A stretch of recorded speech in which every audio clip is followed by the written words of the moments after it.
வணக்கம். நம்ம இன்னைக்கு இருக்கிற இந்த நிலைமைக்கு எல்லாத்துக்கும் காரணம் விவசாயம்தான். ஆனா ஒரு கேள்வி இருக்கு. முதல்ல தமிழர்களுக்கு விவசாயம் செய்ய கத்துக் கொடுத்தது யாரு? இந்த கேள்விக்கு பின்னால ஒரு பெரிய தத்துவமே இருக்கு. வாங்க, அத பத்தி தான் இன்னைக்கு நம்ம ஆழமா பார்க்க போறோம். அப்போ முதல் தமிழர்களுக்கு விவசாயம் கத்துக் கொடுத்தது யாரு? திடீர்னு வந்த ஒரு மேதையா? இல்ல ஆயிரக்கணக்கான வருஷங்களா மெதுவா கத்துக்கிட்ட ஒரு விஷயமா? பாருங்க, இந்த கேள்விதான் நம்ம இன்னைக்கு பார்க்க போற முருகன் கோட்பாட்டோட மையப்புள்ளியே. சரி, இந்த கேள்விக்குள்ள போறதுக்கு முன்னாடி ஒரு நிமிஷம். பொதுவா உலக அளவுல வரலாறு விவசாயத்தோட ஆரம்பத்தை பத்தி என்ன சொல்லுதுன்னு முதல்ல பாத்துடலாம் இல்லையா? விவசாயம்ங்கிறது ஒரே நாள்ல நடந்த மேஜிக் கிடையாது. அது ஒரு ரொம்ப ரொம்ப மெதுவான நீண்ட பயணம். கொஞ்சம் யோசிச்சு பாருங்களேன். நம்ம முன்னோர்கள் பல காலமா வேட்டையாடி உணவு சேகரிச்சு வாழ்ந்தாங்க. அப்புறம் எதேச்சியா கீழே விழுந்த ஒரு விதை கொஞ்ச நாள் கழிச்சு செடியா முளைச்சு வர்றத ஆச்சரியமா பார்த்திருப்பாங்க. அந்த ஒரு சின்ன கவனிப்பு அதுதான் ஆயிரக்கணக்கான வருஷங்களுக்கு அப்புறம் ஒரு மாபெரும் புரட்சிக்கே காரணமா இருந்துச்சு. அப்போ வரலாறு ரொம்ப தெளிவா ஒன்னு சொல்லுது. விவசாயத்தை ஒரு தனிப்பட்ட மனுஷன் கண்டுபிடிக்கல, அது ஒரு முழு சமூகத்தோட கூட்டு முயற்சி. ஆனா நம்ம பண்பாட்டு கதைகள் வேற மாதிரி சொல்லுதே. இப்போ இந்த வரலாற்று உண்மைக்கும் நம்ம கதைக்கும் நடுல இருக்கிற அந்த பாலம்தான் இந்த முருகன் கோட்பாடு. இங்கதான் விஷயமே சுவாரஸ்யமா மாறுது. முருகன் அப்படிங்கிற கருத்து ஒரு தனி நபரா இல்லாம ஒரு பெரிய சமூக மாற்றத்தோட குறியீடா மாறத நம்ம பாக்குறோம்.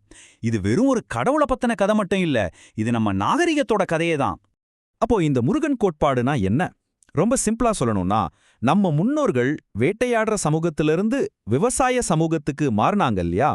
அந்த பிரம்மாண்டமான மாற்றத்தை, அந்த அறிவை எல்லாத்தையும் ஒன்னா சேர்த்து முருகன் அப்படிங்கிற ஒரு உருவத்துக்குள்ள புதிஞ்சு வச்சிட்டாங்க. அவ்வளோதான். இதுல ரொம்ப ரொம்ப முக்கியமான ஒரு விஷயத்த நம்ம புரிஞ்சுக்கணும். இந்த கோட்பாட்டின் படி முருகன் அப்படிங்கிறது சரித்திரத்துல வாழ்ந்த ஒரு தனிப்பட்ட நபர் கிடையாது. அதுக்கு பதிலா அவர் ஒரு நாகரிக கருத்து. ஆமாங்க, ஒரு முழு சமூக மாற்றத்தையே குறிக்கிற ஒரு சக்தி வாய்ந்த சின்னம். சரி, ஒரு கேள்வி வரும். வேட்டையாடுற சமூகத்தோட சின்னங்கள்லாம் எப்படி விவசாய சமூகத்தோட சின்னங்களா மாறிச்சு? குழப்பமா இருக்குல்ல? ஆனா அந்த கோட்பாட்டுக்குள்ள இருக்கிற சின்னங்களை நாம சரியா புரிஞ்சுக்கிட்டா இதுக்கு பின்னாடி இருக்கிற லாஜிக் நமக்கு நல்லாவே புரியும்.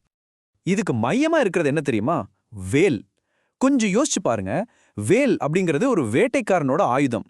ஆனா அதே கூர்மையான ஆயுதம்தான் கரடு முரடான மலை நிலத்தை உழுது முதல் விதையை விதைக்க பயன்பட்ட முதல் கருவியாவும் இருந்திருக்க வாய்ப்பு இருக்கு இல்லையா? இப்படிதான் வேட்டையோட ஒரு சின்னம் விவசாயத்தோட சின்னமா உருமாறுது. இப்போ எல்லாத்தையும் ஒன்னா இணைச்சு பார்ப்போம்.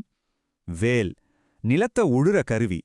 குறிஞ்சி நிலம், அதாவது மலைப்பகுதி, ஆரம்பகால விவசாயம் நடந்த இடம். இந்த முழு மாற்றத்தையும் இந்த மொத்த அறிவையும் ஒட்டுமொத்தமா சேர்த்து உருவகப்படுத்துற ஒரு வடிவம்தான் முருகன். அப்போ முருகன் அப்படிங்கிறது ஒரு சமூக நினைவு மாதிரி. அதாவது அந்த மிகப்பெரிய மாற்றத்தை அடுத்தடுத்த தலைமுறைகள் ஒரிக்கலும் மறக்கக்கூடாதுன்னு நம்ம முன்னோர்கள் உருவாக்கிய ஒரு பவர்ஃபுல்லான கதை வடிவம் தான் இது. சரி, இத நாம அப்படியே நேரடியா ஒரு கதையா எடுத்துக்கணுமா, இல்ல இதுக்கு பின்னாடி இருக்கிற தத்துவத்தை புரிஞ்சுக்கணுமா? இப்போ நாம இந்த விவாதத்தோட முக்கியமான கட்டத்துக்கு வர்றோம். சரி, இவ்ளோ தூரம் பார்த்தாச்சு. அப்போ உண்மையான உண்மை என்ன? முருகன் விவசாயம் கத்துக் கொடுத்தாரா இல்லையா? இங்க ரெண்டு பார்வைகள் இருக்கு.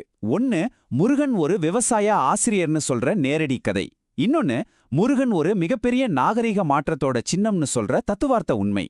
இதுல நாம புரிஞ்சுக்க வேண்டிய விஷயம் என்னன்னா, இது ஒரு தனிநபரோட சாதனை இல்ல. இது ஒட்டுமொத்த தமிழ் சமூகத்தோட கூட்டு முயற்சி, அவங்களோட உழைப்பு, அவங்களோட அறிவு. இதுதான் இதுல நாம எடுத்துக்க வேண்டிய முக்கியமான கருத்து. அதனால தான் இந்த முருகன் கோட்பாட்டை நாம வெறும் ஒரு நம்பிக்கையா மட்டும் பார்க்காம அதுக்குள்ள ஒளிஞ்சிருக்கிற தத்துவத்தை புரிஞ்சுக்க முயற்சி செய்யும்போது தான் அதோட உண்மையான மதிப்பு நமக்கு விளங்கும்.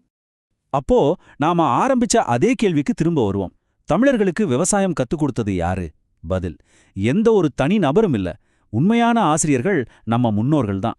அவங்களோட ஆயிரக்கணக்கான வருஷ உழைப்பு, கூர்மையான அறிவு, விடாமுயற்சி, இது எல்லாம் தான் முருகன் அந்த மாபெரும் கூட்டு முயற்சிக்கு நாம வச்ச பேரு. அந்த அழிவை நாம என்னைக்கும் மறக்காம இருக்க உதவுற ஒரு அழியாத சின்னம்.